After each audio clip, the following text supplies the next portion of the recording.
ओम राम नमो अरहंताणम। ओम ह्रीं नमो सिद्धाणम। ओम रूं नमो आयर्याणम। ओम रूं नमो वज्रायाणम। ओम रह नमो लोवे सोऽसाहुनम। सर्वात् मृत्युं गाते गाते आयुष वर्धे वर्धय स्वाहा। ओम जुं स मृत्युंजयाय नमः। ओम जुं स मृत्युंजयाय नमः। ओम जुं स मृत्युंजयाय नमः। ओम जुं सह मृत्युंजयाय नमः। आइए अभी जो है सूचना के साथ आपको बता दूं। कल जो है कर्नाटक सरकार के मुख्यमंत्री सिद्धरामैया जी ने महामस्तकाभिषेक की आने की स्वीकृति प्रदान की है।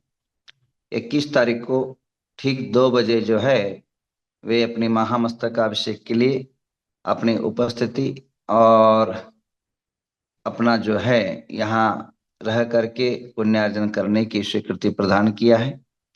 उसी प्रकार भारतीय जनता पार्टी के प्रदेश अध्यक्ष विजेंद्र जी, इन्होंने आने की स्वीकृति प्रदान किया। तारीख जो है आज डिक्लेयर हो जाएगा।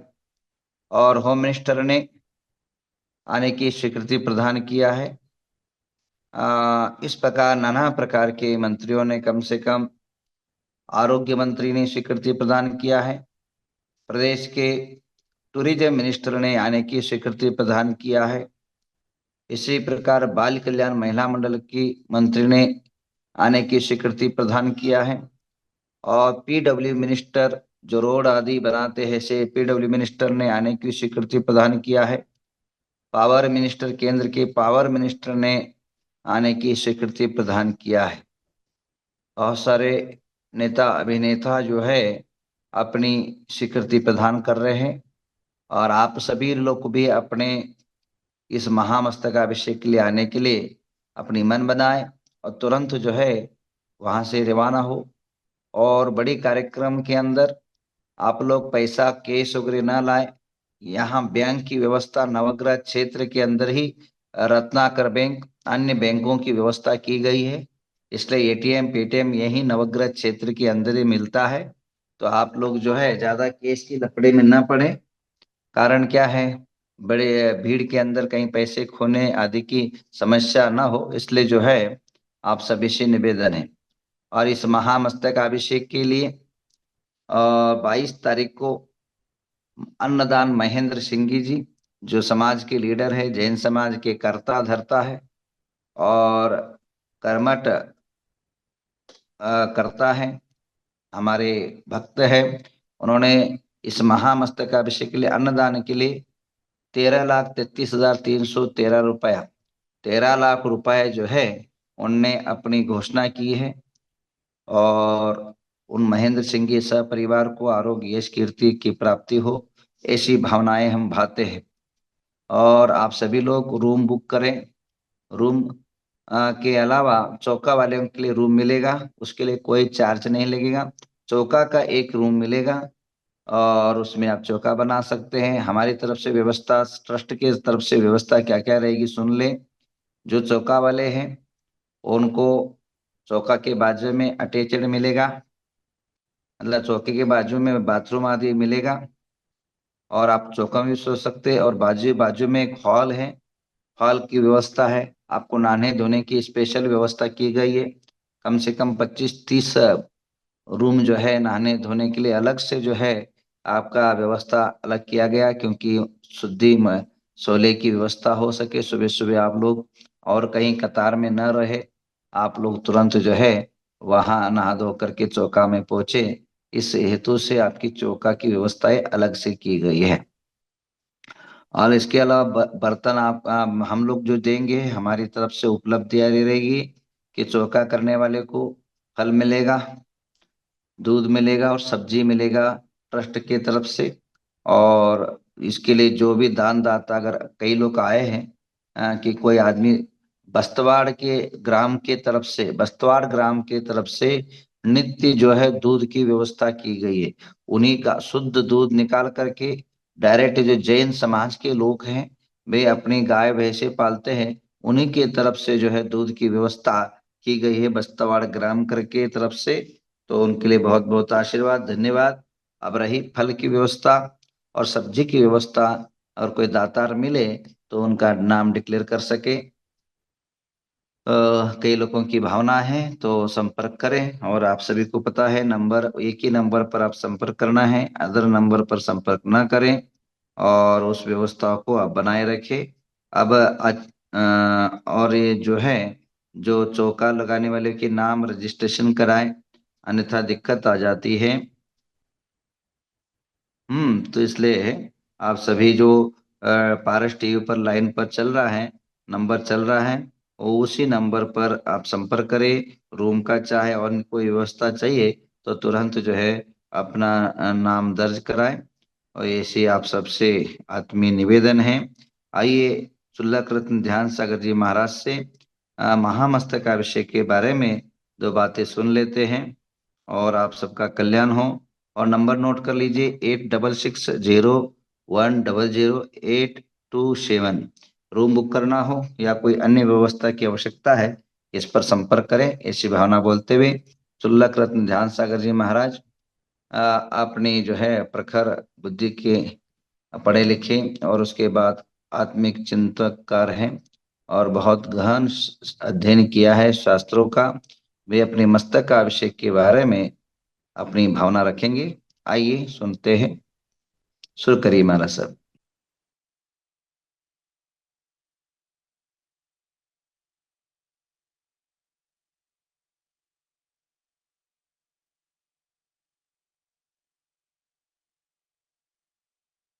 बाणं नमो सिद्धाय नमो वीर्याय नमो उवज्झाय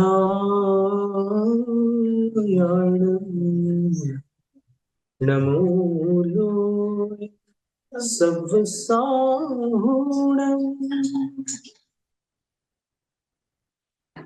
परमार्थ आप आगम और तपोधनों को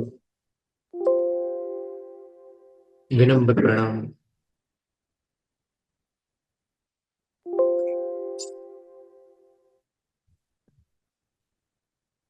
दीक्षा शिक्षा गुरु आचार्य विद्यासागर महाराज को नमो। आचार्य गुणधर नंदी महाराज को नमस्ते।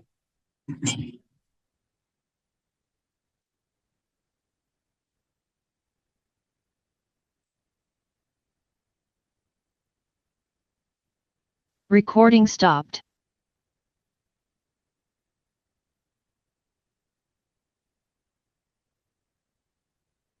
गत सत्र में अर्थात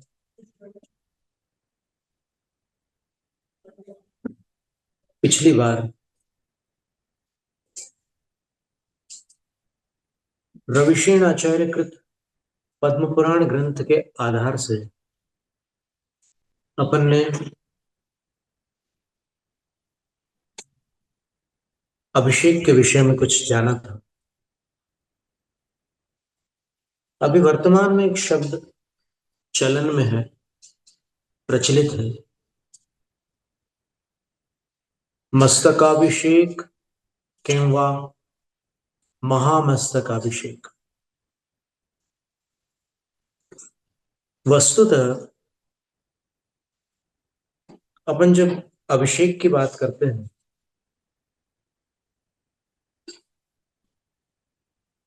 तो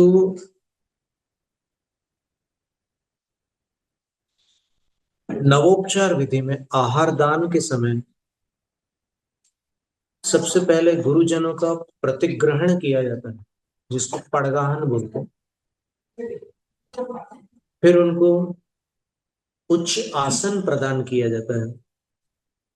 फिर उनके चरणों का प्रक्षालन किया जाता है। आचरण के कारण चरण पूज्य होते हैं, और दो चरण निश्चय और व्यवहार के प्रतीक होते हैं। और चरण रज को मस्तक पर धारण किया जाता है, क्योंकि वह स्वभाव तो शुचौ काये रत्नत्रय पवित्र थे। समंतभद्राचार्य महाराज के वचनों के अनुसार जिस काया में रत्नत्रय से मंडित आत्मा विराजमान है, वह काया उनके रत्नत्रय से पवित्रित हो जाती है। और ऐसी पवित्र काया के चरणों के प्रक्षालन को, उस गंधोदक को ललाट पर धारण करना भक्त के लिए एक गरिमापूर्ण कार्य होता है। भक्त अपने अंदर उस गंधोदक को ललाट पर, सिर पर लगाते समय, और पार्श्वनाथ चरितम में तो यहां तक लिखा है, चक्रु शिरसि भाले च नेत्रे सर्वांग पुद्गले। जन्माभिषेक के गंधोदक को सुमेरु पर्वत पर देवगण सबसे पहले शिरसि, सिर के ऊपर लगाते, फिर भालेच, फिर ललाट पर लगाते, फिर नेत्रे, दोनों आंखों पर, फिर सर्वांग पुद्गले, संपूर्ण शरीर रूपी पुद्गल पर लगाते। अब इसमें आज वर्तमान में जितनी अटकलें अथवा जितने प्रकार के चित्र विचित्र चिंतन हो सकते हैं, वो पिछली शताब्दी में हो चुके हैं। तो कई लोग बोलते हैं कि नाभि के नीचे गंधोदक लगाने से पाप लगेगा। अरे भाई, पाप और पुण्य का संबंध, पाप का संबंध अपने अशुभ भाव से है और पुण्य का संबंध शुभ भाव से है। जहां अशुभ भाव नहीं है, वहां जैन सिद्धांत के अनुसार पाप नहीं है,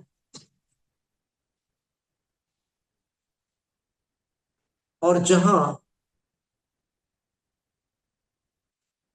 शुभ भाव नहीं है, वहां पुण्य नहीं। सीधा सा गणित है। तो गंधोदक लगाते समय या अपने शरीर पर छिड़कते समय क्या किसी के अंदर अशुभ भाव होता है? विचार करके देखिए, ऐसा संभव ही नहीं है। कोई भक्त अशुभ भाव कर ही कैसे सकता है गंधोदक को लेकर के?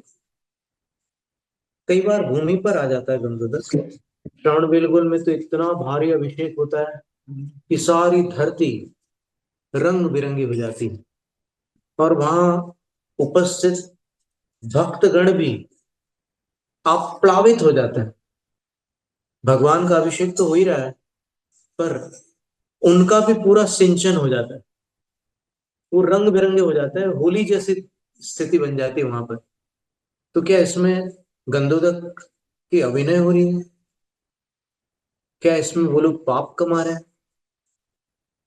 एक बार इंदौर में गोमटगिरी का मेला था, और वहां पर उपाध्याय निजानंद सागर महाराज श्री विराजमान थे, एलक निशंक सागर महाराज श्री भी विराजमान थे, और हमारा भी आगमन हुआ था वहां पर। हम मुक्तागिरी से आकर इंदौर पहुंचे थे। तो वहां पर वार्षिक महोत्सव था, और बाहुबली भगवान का मस्तकाभिषेक। साहित्यकार श्रीयुत नीरज जैन सतना वालों ने, जिनकी बहन आचार्य शिव सागर महाराज की एक महान शिष्या आर्य का विशुद्ध मति माता जी हो चुकी हैं, जिन्होंने बड़े बड़े ग्रंथों का संपादन किया, त्रिलोक सार, तिलोय पंडित, सिद्धांत सार, दीपक आदि, मरण कंडिका। उन नीरज जी ने कहा कि ये मस्तकाभिषेक चरणाभिषेक की भूमिका है। देखिए, साहित्यकार के विचार थोड़े साहित्यिक होते हैं। सीधे सीधे भगवान के चरणों पर अभिषेक न करते हुए उनके ऊपर से अभिषेक किया जाता है, और वो अभिषेक अंततः चरणों के ऊपर से प्रवाहित होता हुआ फिर भक्त जनों को गंधोदक के रूप में प्राप्त होता है।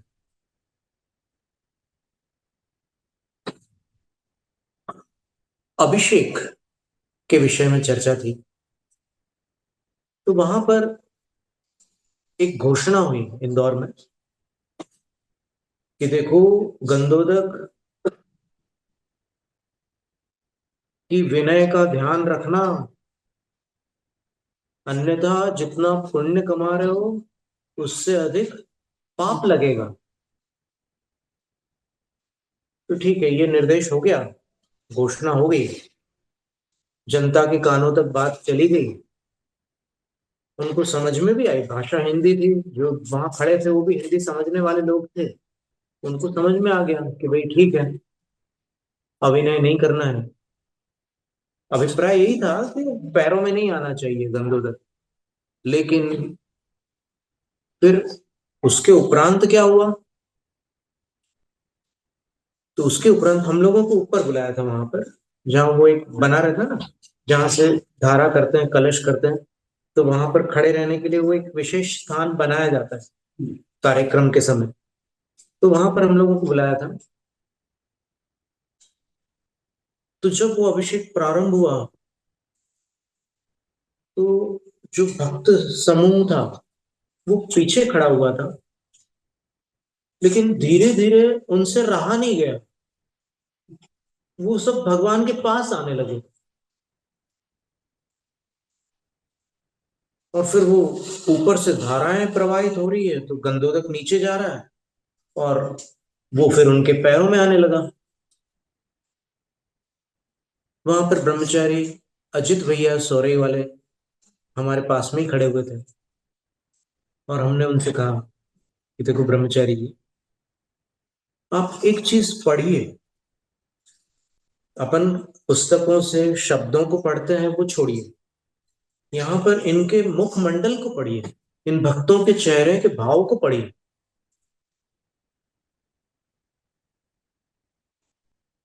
क्या दिख रहा है आपको,